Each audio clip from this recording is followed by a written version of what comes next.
Hello, this will be my midterm project on Cowboy Bebop, one of my favorite animes of all time. Let's get right into it. Let's talk about the background of the show.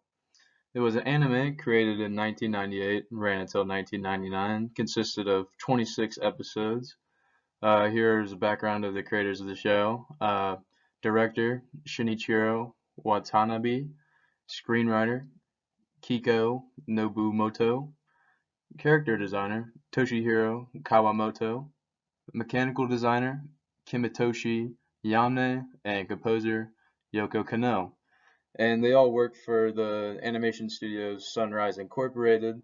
And while doing research for this project, I found out further they were all went under a collective named Hajime Yatate, which is a collector of creators and just a bunch of other people that work at Sunrise Studios, and they produced a lot of different animes at that time period.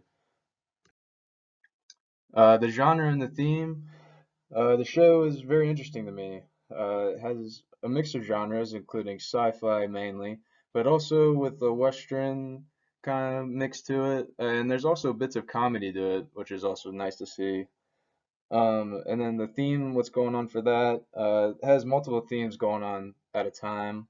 You got loneliness, boredom, exploration, existentialism. And I think a mix of these themes is what keeps the show interesting.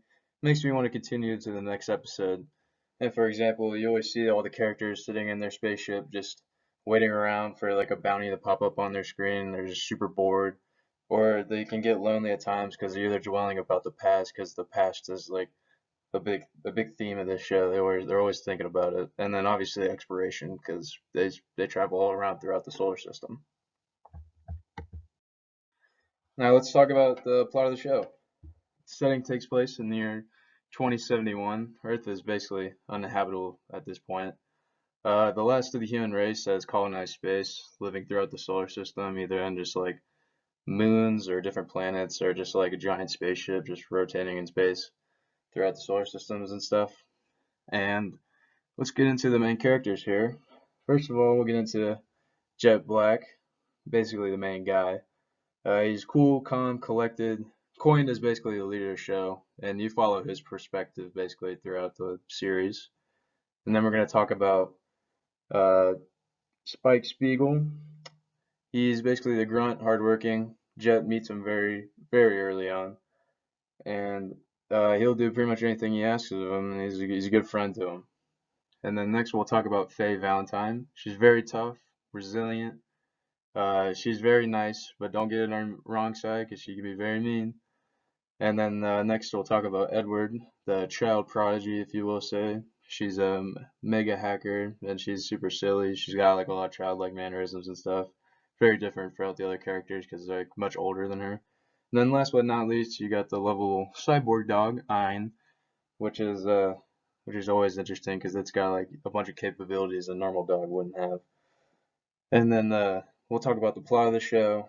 Basically follows them running around the solar system as they adventure for bounties and stuff. They're known as cowboys within the show. So that's what they call the bounty hunters. And the thing that you notice a lot is Spike is haunted by his past because he has an old running mate named Vicious who's trying to track him down because Spike was messing around with his girl and stuff. And yeah, it kind of just follows that throughout the whole entire plot of the series. Next, we'll get into the music behind the show. Yoko Kanno, she was the lead composer behind the show, and her and a group known as the Seatbelts, which was a group she helped form with other musicians, and together they created music for the show. Did all the soundtracks for pretty much anything the show output at the time. The main genres, you got a lot of genres going on here, and that's what I really like because I really like blues and jazz a lot, and that's what also really drew me into the show. Like the main intro theme. I mean, you got that saxophone blaring at the very beginning. It's very iconic. And then also while researching for the show, I learned that Kano got a lot of inspiration from herself, which was kind of cool. And she even brought it to the lead director, Watanabe. And then based off that, when he listened to what she made for him, he would even just get inspired just based off the music alone to make a scene, which is pretty incredible to hear. It's really neat. I always respect musicians and stuff, so it's really cool. It's really cool to hear that other mediums take a lot of inspiration from that.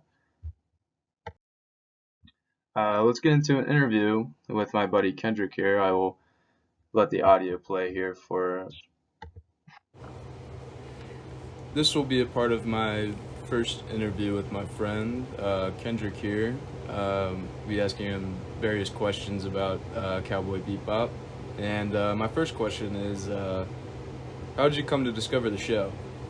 Honestly, it was just through Netflix. I was just going through and I was just looking at different shows to watch, and I just saw Cowboy Bebop, and I was like, might as well take a deep dive into this and see what's going on with this show. All right, all right. My second question I have for you is, what do you think about the music within the show? The music is fire. I really mess with it. It's more like a jazz type feel, so it's kind of like it's really unique in that aspect. It's really I never really hear any like jazz in an anime before, and it works really well with the show. I agree. And then for my third question is, who would you say is your favorite character throughout the show? I'm gonna have to say Spike, because in the beginning he's more like a mystery. He's a cool guy, all this stuff. But then when you go through the show, you kind of find like there's more like deep emotional things going on with him that really define him as a character at the end. Yeah, I completely agree with that. And then for my fourth and final question is, what draws you into the setting of the show, would you say? The setting is like a space type feel, but it's kind of like an old school. It's like because you see people like with like revolvers, like old school revolvers, but they're in space, so it's kind of like a cool kind of fusion of old school and futuristic. So it's cool. All right, sweet. Thank you for your time. Yeah. That concludes my first interview. On to the next slide, we'll be interviewing another one of my friends, Drew. Here's the interview I conducted with my friend Drew about the show. I'll let the audio play here. This will be part 2 of my interview with one of my friends. So I'm sitting here with my friend Drew. We'll be discussing a few things about Cowboy Bebop. And I'll start off with my first question is, how did you come across the show in the first place? I came across Cowboy Bebop by watching a YouTuber review the show, and it just sounded really good, so I went and decided to check it out. Sweet. And the next question I have for you is, what stands out to you about the music of the show? It's got a large jazz influence. It's really cool. It very like the theme song is definitely one of my favorite parts of the show. I agreed. And then for my third question is, who would you say would be your favorite character throughout the whole series? Definitely the main guy because I really like his voice actor. The voice actor is just like he is the staple in a lot of things throughout my childhood. It's good to hear. And then my fourth and final question is, what do you like about the show, like in general? What draws you to it? Stylistically, it's really neat. Like I like the universe that it's set in. I think that it's really cool, and I wish that they would have expanded on it a bit more. All right, sweet. Thank you for your time. That concludes interview 2 with my buddy Drew. Here are my final thoughts and summary on Cowboy Bebop. I remember the first time seeing the show when I was just a kid. It was late at night. It was airing on Adult Swim on Toonami, and Toonami was a television block that started at 12 o'clock, and it just played solely anime. And I think that left a large impact on like the Western audience because it opened up a lot of doors to a lot of kids in America, I would say, to like watching anime. And I remember seeing Cowboy Bebop and it just leaving such an impression on me because I've never seen a show done like that before, and it was really interesting to see with like how everything was fused together. And I really enjoyed the mix of the genres of sci-fi and Western. Like you get space, but you also get like Western style of like cowboys and stuff, and it's really neat. And it seems like it's inspired a lot of other future creators within the anime space. and I think I think the show is still relevant today, even after 25 years since its inception.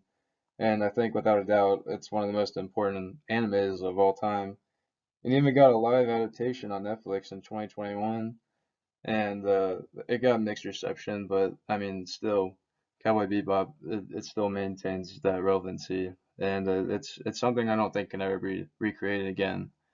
And this is, as they say in the show, see you, Space Cowboy.